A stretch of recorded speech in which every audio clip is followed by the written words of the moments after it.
Appreciate leadership for giving me this role here. So we'll get started. Madam Secretary, please call roll. Senator Byrd. Senator Elkins. Senator Funky Fromar. Senator McDaniel. Senator Neal. Senator Nemus. Present. Senator Wilson. Representative Bojanowski. Here. Representative Camuel. Here. Representative Duval. Representative Fleming. Representative Johnson. Here. Representative Petrie. Here. Representative Tipton. Here. Auditor Ball. Matt Fry's proxy. John Hicks. Victor Maddox. Sharon Mattingly. Representative Hale. Present. Senator Higdon. Here. Representative Thomas. Present. All right. If we would, we're going to stand and do the pledge real quick, and then I've asked Representative Johnson to lead us in prayer. So remain standing after the pledge.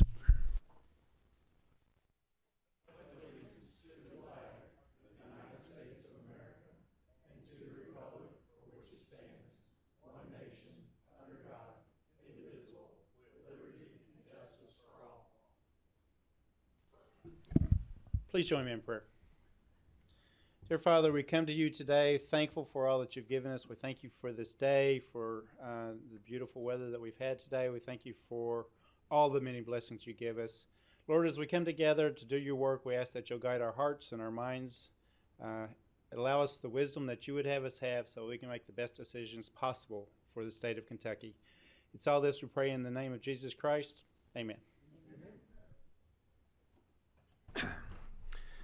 Thank you.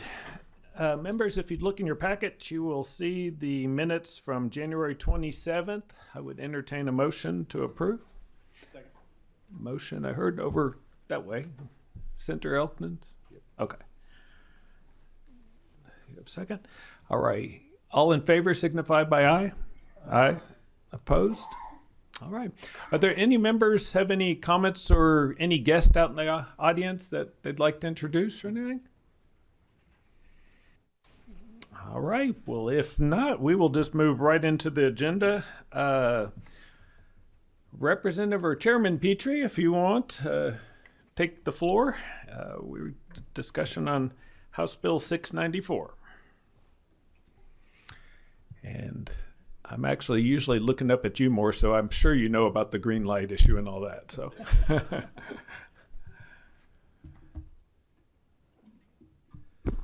Thank you, co-chairs and members of the committee. We have House Bill 694 on for consideration, and essentially does the following. As the TRS Health Insurance Fund, Trust Fund, continues to approach a 100% funding level, this would establish a default position of, as that fund becomes 100% funded, then two components of the funding that goes in would switch over and go directly to TRS pension benefits. That would basically be the on behalf of that the state pays on behalf of employers, and then other employer contributions. If the pour over happens, hit 100%, which we anticipate currently, I think being 2027 is the date that's anticipated to happen, there would be approximately $154 million added into TRS annually relative to 24 numbers currently. It would also, that's essentially Section 1. Thereafter, this sets a default position. Boards may come back and make recommendations on what to do, but this would set the default in place. That was quick. All right. It looks like hands are going up all over. So I think I saw Representative Bojanowski first. Okay. So I'm a teacher.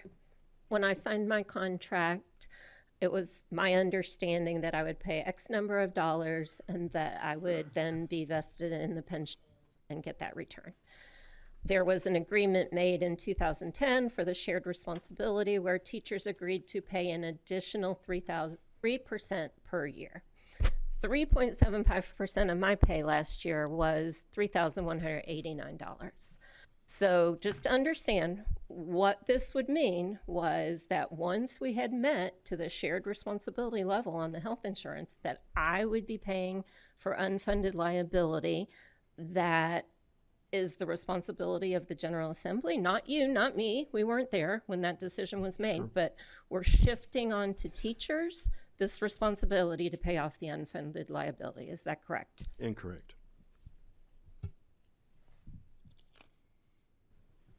If I may? Please go ahead. Could you explain why? As I stated before, the only two payments that are being moved over would be the state payments on behalf of local districts and other employer contributions. Those are the only two things that will be shifted to the pension if there's 100% funding. The remainder remains as is. Thank you. All right. Senator Funky Fromeyer? So a little bit of clarity on what is going into this now.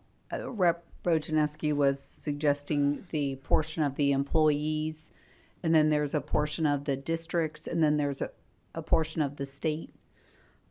Just looking for a little clarity on that.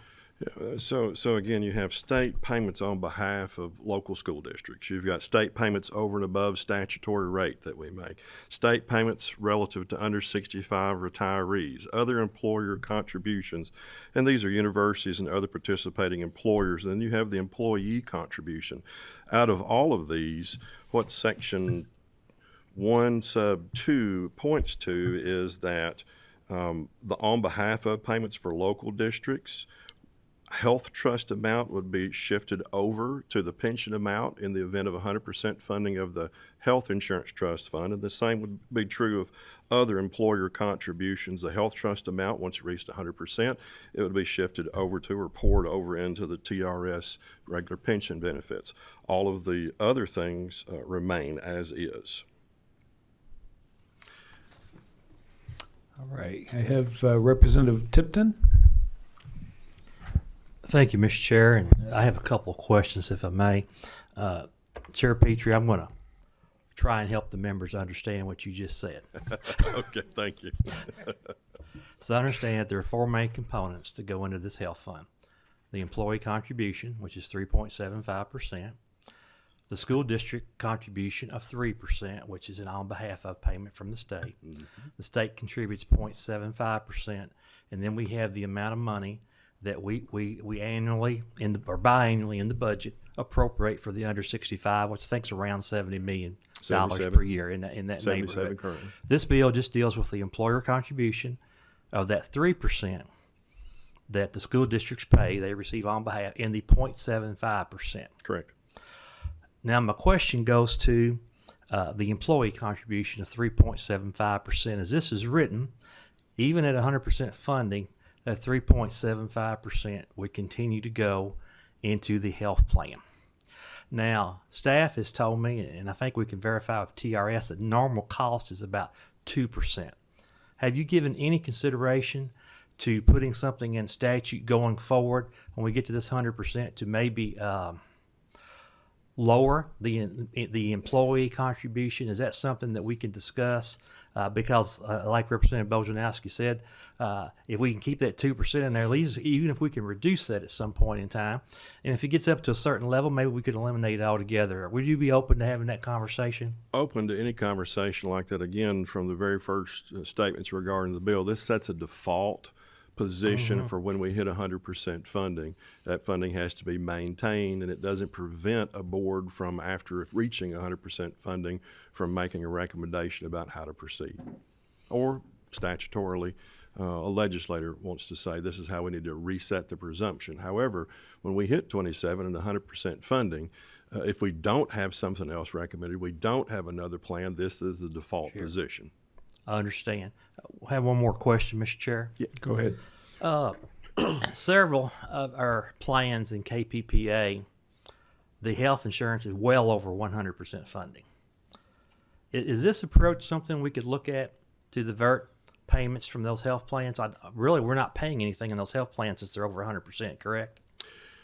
I just want some clarification on that. I'm fine with looking at any other system to see if the same mechanism can be applied. Unfortunately, I can't get to everything all at once, so this is understand. the one that's approaching in 27, the Sure. one that we can get a default position in. Okay, thank you very much. We'll have conversations, I'm sure. I'll be glad to. Thank you. Representative Kemuel. Thank you, Mr. Chair. Chair Petrie, could you just give in the most broad way, or well, the simplest way, how is this a departure, or is this a departure from shared responsibility in 2010? The shared responsibility dealt just with health, multiple components for funding sourcing, which was necessary at the time, horribly underfunded at the time. Now we're approaching 100%, and now I'm just looking for a default position for when we get there, which hopefully we will happen in 27. And if someone else comes up with a different way of doing it, then propose it and we can look at it. Thank you, I appreciate that. May I ask one more question? Go ahead. Thank you. Chair Petrie, is there, and actually I think you probably answered this when you were responding to Representative Tipton, if there's a way to take additional burden off of the teachers who are paying in the extra percentage right now, is that something that we could look at in the future, just as a way to incentivize people to come teach? Be glad to look at it, but inside Representative Tipton's question, make sure I bring this out. So not all amounts are being moved over. One, probably not best. Number two, we have to have money still going into the system to keep it operational. So we don't want to cut something that would make it start going backward in funding level. Just to let you, just so we've got an idea, in 18, the funding level of the health insurance was about 36%. 19, 46%, 20, 61%, 21, 60%, 22, 63.7%, 23, 71.3%. And then in 2024 numbers, it's at about 80.45%. One of the reasons I'm looking at a pour over as a default for the moment is this. Pension funding levels have not had that same type of trend. So over the same period of 18 through 24, you're looking at about 57.7% funded, 58.1% funded, 58.4, 57.2, 58.8, 58.6, 59.19. Not nearly the incline trend as the health. And even though there would be a pour over, you would be looking at about 154 million being poured over into the system, which we're up in the billions of contributions, but it would help out until an alternate plan could be arrived at. Thank you. Senator Berg. Thank you, Mr. Chairman, and thank you for bringing up a subject that I'm just not that familiar with. When you talk about actuarially predicted 100% funding, can you explain exactly what that means? Oh, I wish I could. I'm not an actuary, and they do a lot of magic with numbers and projections and estimates. But what we anticipate is that the trust fund will hit 100% funding of what it needs to outlay, and what it has coming in would result in a 100% funded trust fund. And they anticipate that being in 27. It could be 26. I would be extraordinarily happy. It could be 28, which could be more likely. And it's based on what actuarials do. I am not one, and I wish I could tell you further. If you've been listening to this committee for any amount of time, you'll understand it's like it all goes into a black box, and it makes a lot of sense when it comes out, but you're not sure you understand it all. A follow-up question. Sorry.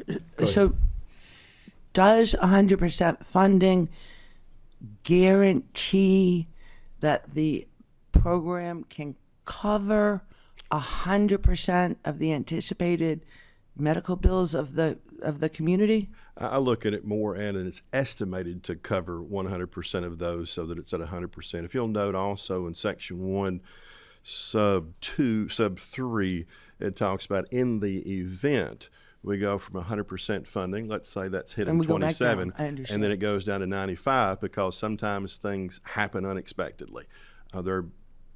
Whatever it might be. In that event, then we would go back, no pour over, and the money would start going back into the health trust.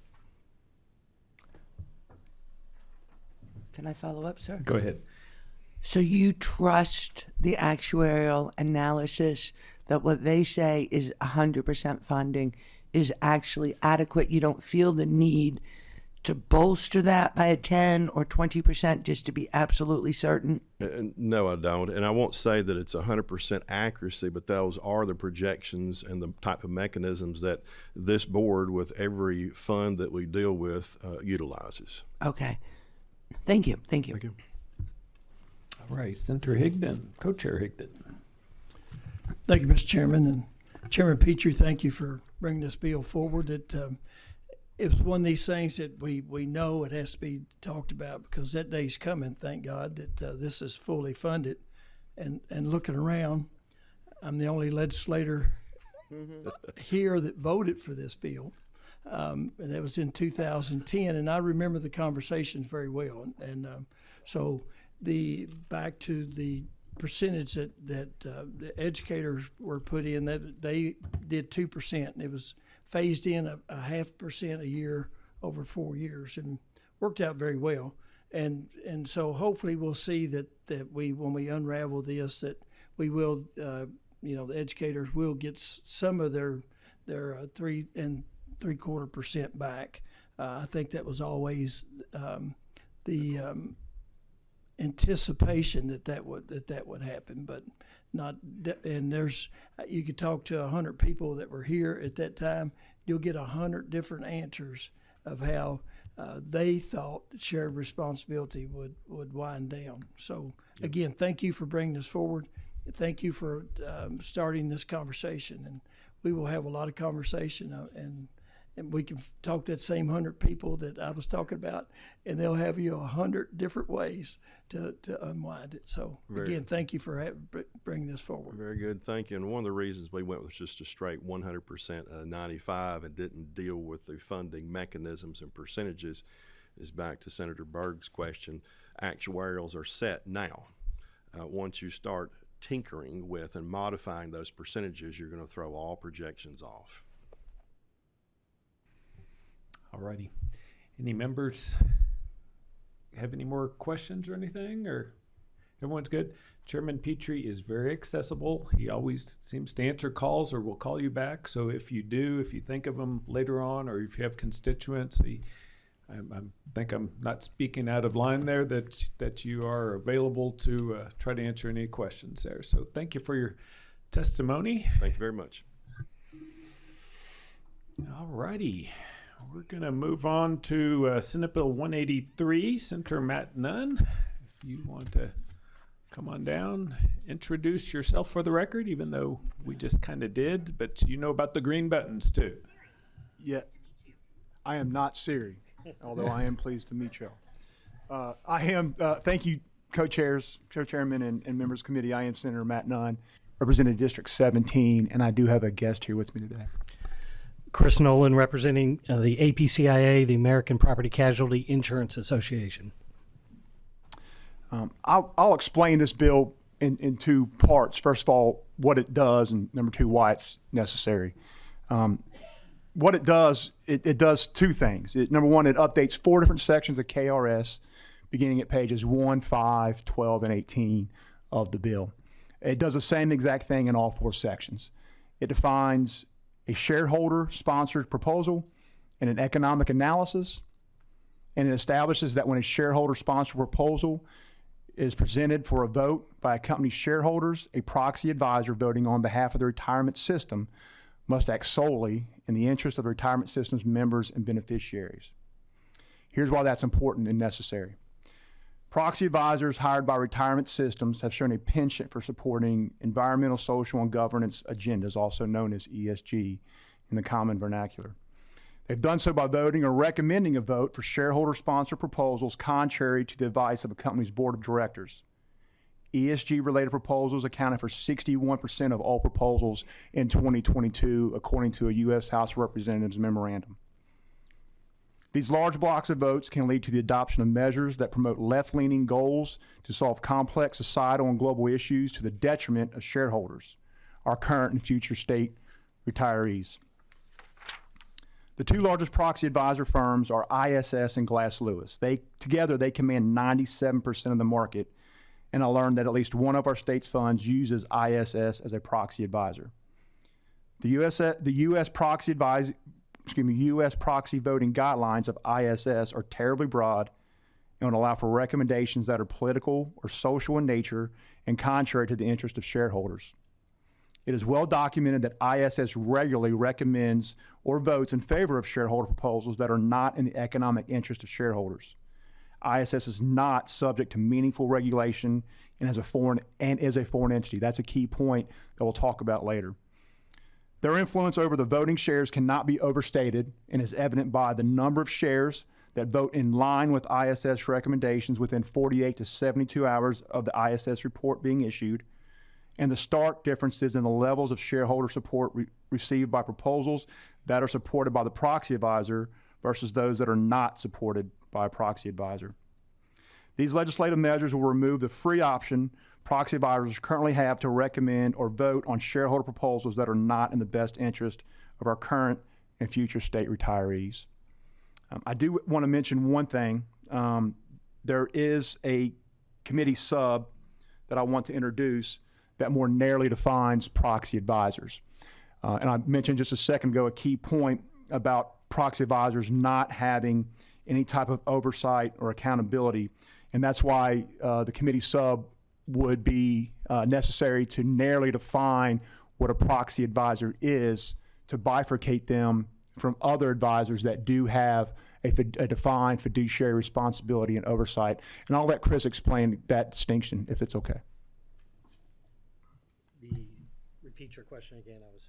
I was talking about the committee sub that would narrowly define a proxy advisor and why that is necessary and appropriate. Sure, and I want to be clear that it's an amendment that we've been working on, not yet been shared with the chairman of this committee or the committee of jurisdiction for the bill. But we want to make sure and differentiate between proxy advisor firms, what their activity is in relationship to investment managers or investment advisors that are under higher standards and scrutiny under SEC and their laws that proxy advisors, especially ISS and Glass Lewis, are not subject to. So we want to be clear and define that it's not aimed at the investment managers that are involved in a lot of this activity. And I guess I will close my statements and be obviously open to comments, but I do want to point out, and I think you have this information in your packet. It's a Q&A, and it explains the issue far better than I could. Thank you, Mr. Chairman. Thank you, members. We do have a couple of questions. Senator Burke. Thank you, Mr. Chairman. Can you explain, sir, because I really don't know, the difference between a proxy advisor and any other type of financial advisor? That's essentially what Chris was explaining. I'll let you try that again. The proxy advisors are holding the votes that somebody may have. So if I have stock in a company, a certain amount of stock for a certain period of time, I can vote on proposals or even put forth proposals to a company. And the proxy advisors are managers that manage, for instance, the pension funds have so many votes because they own so many shares because the investment is so large that somebody else manages those votes for them because, of course, the pension funds are busy making sure the pensions are operating correctly for our state employees and not worried about what votes are going before the board of Chevron or the board of an insurance company or something like that. So these folks are the ones who are recommending how that block of votes is to be voted on. And most of the time, they're voting against the board of directors of a publicly traded company's recommendations.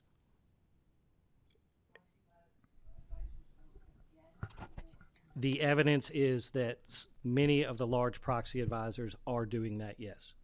And it's important to note that independent board of directors have a fiduciary responsibility to that company and its shareholders, whereas proxy advisors do not. Senator Burke, turn your mic back on there. Oh. There you go. May I ask another question, sir? Yeah, go ahead. Do we use proxy advisors in Kentucky? We do, there's two large players in the market that command 97%. That's Glass Lewis and ISS. We know of at least one pension plan that is using ISS. Follow-up question, sir? Go ahead. Do we know how much we have invested in this ISS? How much we're letting them control of our state's money? I'm embarrassed to say it's a question that I didn't ask, so I don't know. And they're an advisory firm, so I believe all of our pension monies are invested in order to make to earn returns for our state employees while that money just sits there. Of course. So there are layers, as I understand it, of managers that help manage all that money. And then our focus here today is just on the proxy advisors that happened when shareholder proposals are voted on.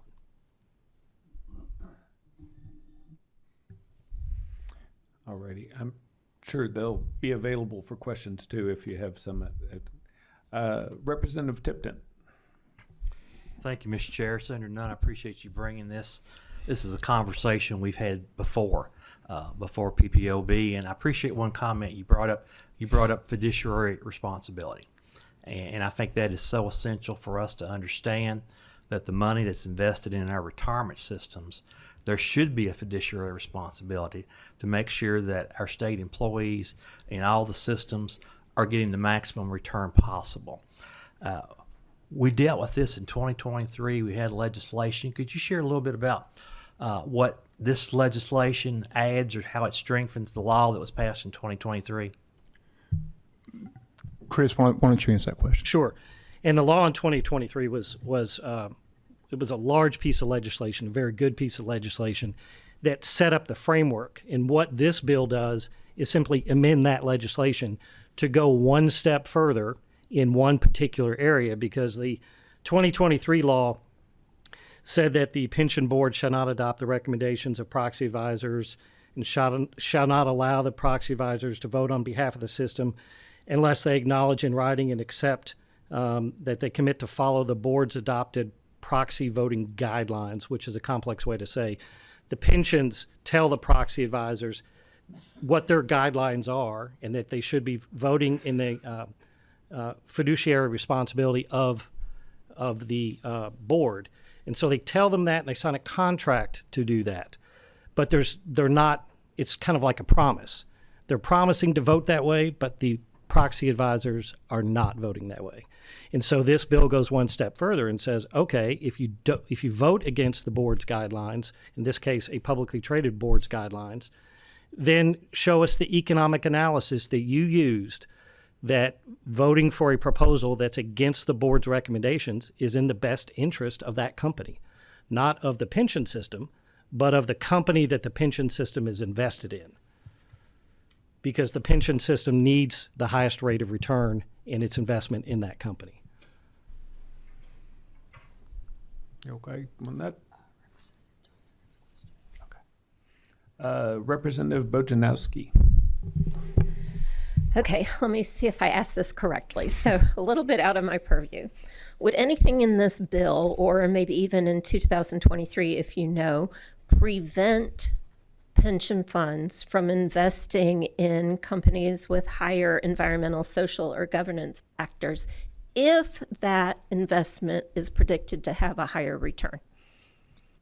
I'm not familiar with the 2023 bill, but this would not prevent that. It merely places the responsibility on those proxy advisors to not make recommendations for votes in that way.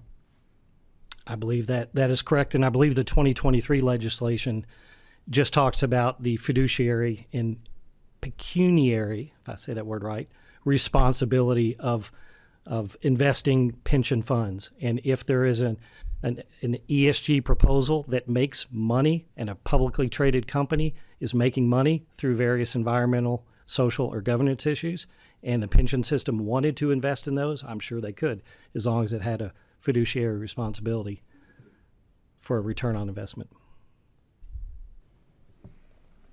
All right. Representative Camille. Thank you, Mr. Chair. Quick question, I hope. Have you brought this piece of legislation forth because there are issues with our investments of some of the pension systems not performing as expected due to votes by some of these groups? I haven't reviewed any particular pension systems or results. I think this is more of a proactive measure to make sure that any future shareholder votes that are related to anything our pensions hold, to prevent prevent votes that aren't in the best interest of our shareholders. May I ask another question? Go ahead. Oh, thank you. So, just trying to make it clear. So, we're trying to solve a problem that has not occurred yet that you know of? I'm not sure that I would make that statement. Just as I can't say that it has occurred, I can't say that it hasn't occurred. What it certainly does is ensure it doesn't occur in the future. Sorry, one more question. If I may add to that. Yeah. We have evidence through numerous studies, both by the U.S. financial, the work group created by the Financial Services Committee in Congress, that has identified dozens, if not hundreds, of examples where these proposals have been put forth and they've not been proven to be in the economic best interest of a publicly traded company. And those companies spend millions of dollars defending themselves against those proposals. And so it's happening out there, and it's no doubt happened with our pension system. But we have not targeted the pension system and said, please show us this, because we don't want to cause a lot of expense on our pension system. So we know it's occurring, and it's occurring out there in pretty significant quantities. So the best way to try to tackle this issue is to bring light to it.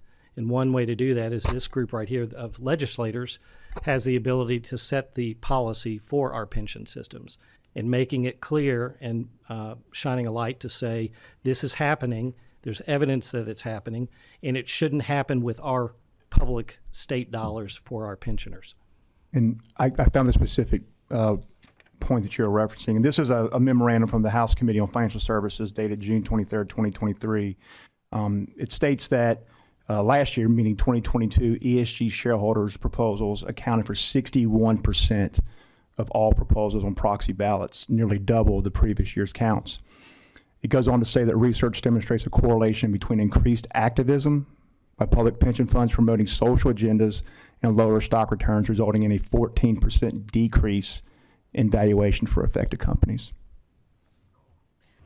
So may I follow up with one more? Okay. Thanks. One more.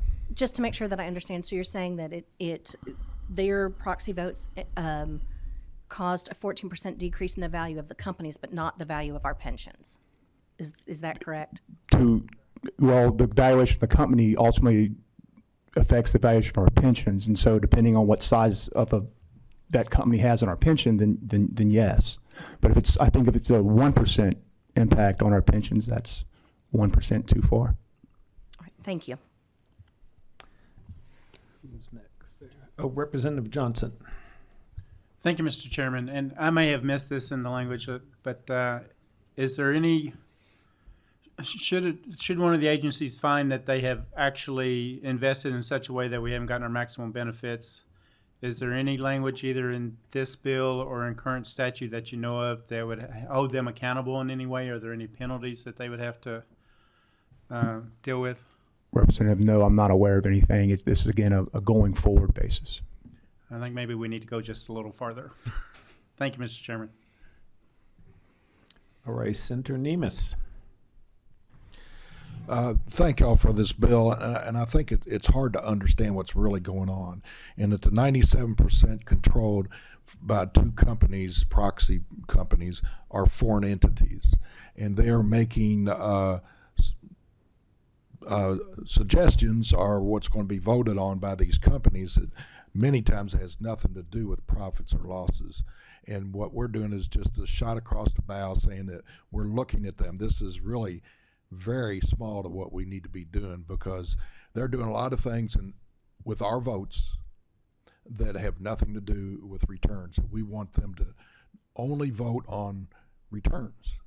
how does this affect the good outcome and good return of that business that we have invested in? All the other minutia, they need to explain why they're coming forward with that. Is that kind of succinct? I think, Senator, I think you said it better than we did. Much. Thank you. All right. Any other members have any questions? If not, Senator Nunn, thank y'all for being here. We appreciate it. I don't know if everyone has your number yet to reach out to you, but I'm sure there's a few here that probably do. So if they have any more questions on that. So thank you for being here. And Thank you. Thank you, Mr. Chairman. Happy to answer any questions. Co-Chair Higdon, look, he already knows the routine. He's hidden down. Yeah, kind of like you've done this a little bit.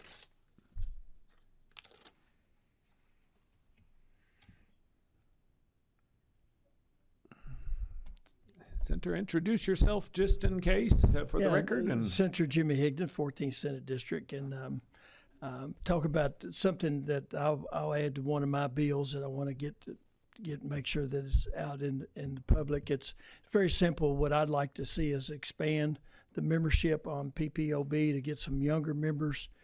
It's some other members. So this pension thing is hard to understand, and it's like drinking from a fire hose. So it just give us a few more seats. And right now the chairman of A&R, the House and the Senate both serve on the committee, and but that would make them a permanent. This would make them a permanent member where they wouldn't count toward our other 8 members. And same way with the committee chair of state government in the House, and state and local in the Senate. They would be permanent members. And so what it would do, we currently we have 8 and 8 in the House, 8 in the Senate, and this would really raise the number to 10 and 10. And I'd like to add the state treasurer. Currently they're not on there. We have the auditor and the AG.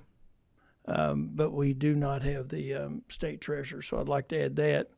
And also allow, there's a moratorium against anyone serving on the board. And we have some appointees. The governor has 2 appointees, and they're supposed to have some.